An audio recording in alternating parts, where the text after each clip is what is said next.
Assalamualaikum warahmatullahi wabarakatuh. Perkenalkan kami dari kelompok 8 kelas IPA 1 akan sedikit menyampaikan materi mengenai metode penelitian kuantitatif yang beranggotakan Bibit Rahayu, Murtasmah, Medina Damajar Aswad, dan juga Uswatun Rizki Hasanah.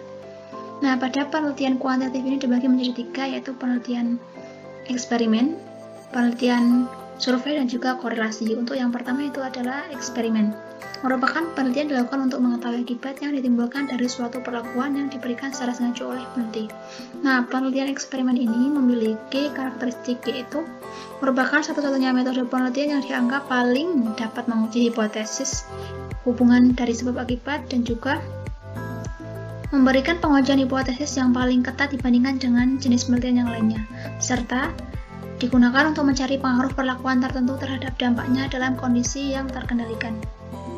Yang selanjutnya itu ada variabel. Variabel itu sendiri merupakan gejala atau fakta atau data yang harganya dapat berubah atau dapat bervariasi. Nah, dalam sebuah eksperimen atau penelitian eksperimen, variabel itu dibagi menjadi 3. Variabel bebas, terikat, dan juga kontrol. Nah, ketiga variabel ini saling mempengaruhi satu sama lain. Kemudian yang selanjutnya yaitu ada langkah-langkah untuk melaksanakan penelitian eksperimen. Yang pertama itu ada merumuskan masalah, memilih subjek yang akan dikenai perlakuan dan tidak, kemudian memilih desain penelitian eksperimen, mengembangkan instrumen pengukuran, melaksanakan prosedur penelitian dan pengumpulan data, kemudian analisis data, dan juga perumusan kesimpulan. Kelebihan dan kekurangan dari penelitian eksperimen ini yaitu akan terjalin kerjasama antara ahli statistik dengan peneliti dalam menganalisis dan memberikan interpretasi data. Kemudian, peneliti dapat membuat pre-planning yang sistematis. Kemudian, ada perhatian dapat ditujukan terhadap hubungan tertentu dalam mengukur dan mengenal sumber-sumber variasi. Kemudian, jumlah uji yang digunakan dapat ditentukan terlebih dahulu dengan tingkat kepercayaan yang tinggi. Dalam pengelompokan, maka akan berpengaruh pada pengukuran secara lebih tepat. Kemudian, kesimpulan yang diperoleh dapat diketahui secara pasti dengan kepastian matematis. Kelemahan dari penelitian eksperimen ini yaitu desain dan analisis percobaan selalu dinyatakan dalam bahasa ahli-ahli statistik sehingga akan sulit untuk dipahami oleh orang awam dan membutuhkan biaya yang besar dan memakan waktu yang cukup lama. Kemudian yang selanjutnya yaitu ada penelitian survei.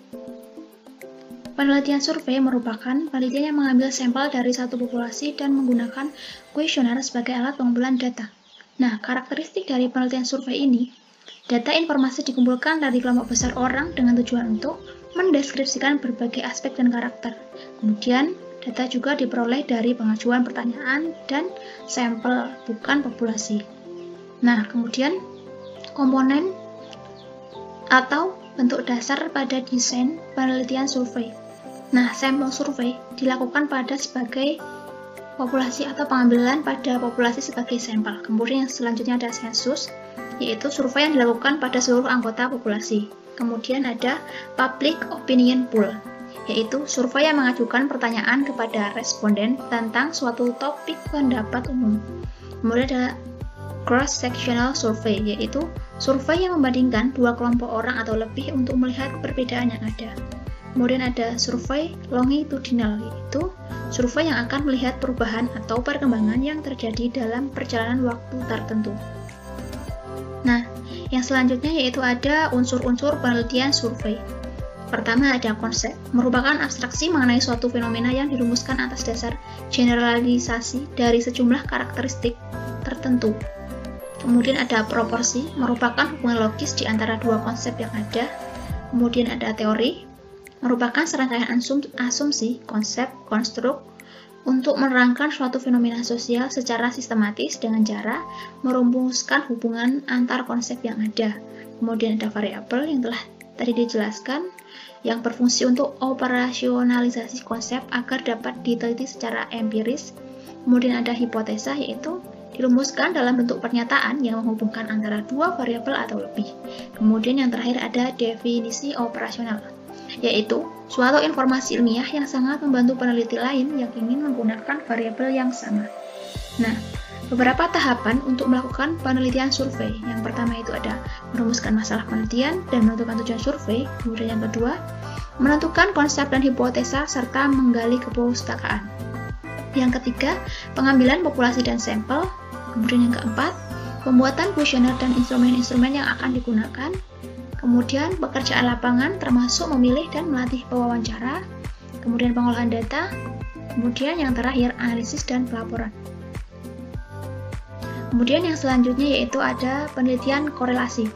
Nah, penelitian korelasi merupakan suatu penelitian untuk mengetahui hubungan dan tingkat hubungan antar dua variabel atau lebih tanpa adanya upaya untuk mempengaruhi variabel tersebut. Nah, penelitian korelasi itu mempunyai karakteristik tertentu, yaitu memiliki 3. Yang pertama yaitu penelitian korelasi tepat jika variabel kompleks dan peneliti tidak mungkin melakukan manipulasi dan mengontrol variabel seperti dalam penelitian eksperimen. Yang kedua yaitu memungkinkan variabel diukur secara intensif dalam setting yang nyata. Kemudian yang terakhir memungkinkan peneliti mendapatkan derajat asosiasi yang signifikan. Kemudian ciri-ciri dari penelitian korelasi ini yaitu penelitian macam ini cocok dilakukan bila variabel-variabel yang diteliti itu variabel yang rumit atau tidak dapat diteliti dengan metode eksperimental. Nah, kemudian studi tersebut memungkinkan pengukuran beberapa variabel dan saling berhubungan secara serentak dalam keadaan yang nyata atau realistis. Kemudian, output atau hasil dari penelitian itu berupa taraf atau tinggi rendahnya saling hubungan dan tidak ada keterkaitannya. Kemudian yang selanjutnya yaitu ada tujuan dari penelitian korelasi, yaitu untuk mendeteksi seberapa jauh variasi pada suatu faktor berkaitan dengan variasi-variasi lain berdasarkan koefisien korelasi. Yang selanjutnya yaitu adalah macam-macam dari penelitian korelasi, yaitu yang pertama ada penelitian hubungan, penelitian prediktif, dan juga korelasi multivariat. Yang pertama yaitu penelitian hubungan, yaitu penelitian yang bertujuan untuk menentukan tingkat atau derajat hubungan antara sepasang variabel. Nah, penelitian itu sering dijadikan proses awal untuk melakukan penelitian yang lebih lanjut. Kemudian yang kedua ada penelitian prediktif, yaitu penelitian korelasi yang memfokuskan pada pengukuran terhadap suatu variabel atau lebih yang dipakai untuk memprediksi atau meramal kejadian yang akan datang atau di masa mendatang. Kemudian yang ketiga yaitu korelasi multivariat, yaitu teknik untuk mengukur dan menyelidiki tingkat hubungan antar kombinasi dari 3 variabel atau lebih. Nah, korelasi multivariat dibagi menjadi 2, yaitu regresi ganda dan juga korelasi kanonik. Untuk regresi ganda, penelitiannya itu bertujuan untuk memprediksi suatu fenomena yang kompleks hanya dengan menggunakan satu faktor saja, sehingga hasilnya akan kurang akurat. Kemudian yang kedua yaitu ada korelasi kanonik.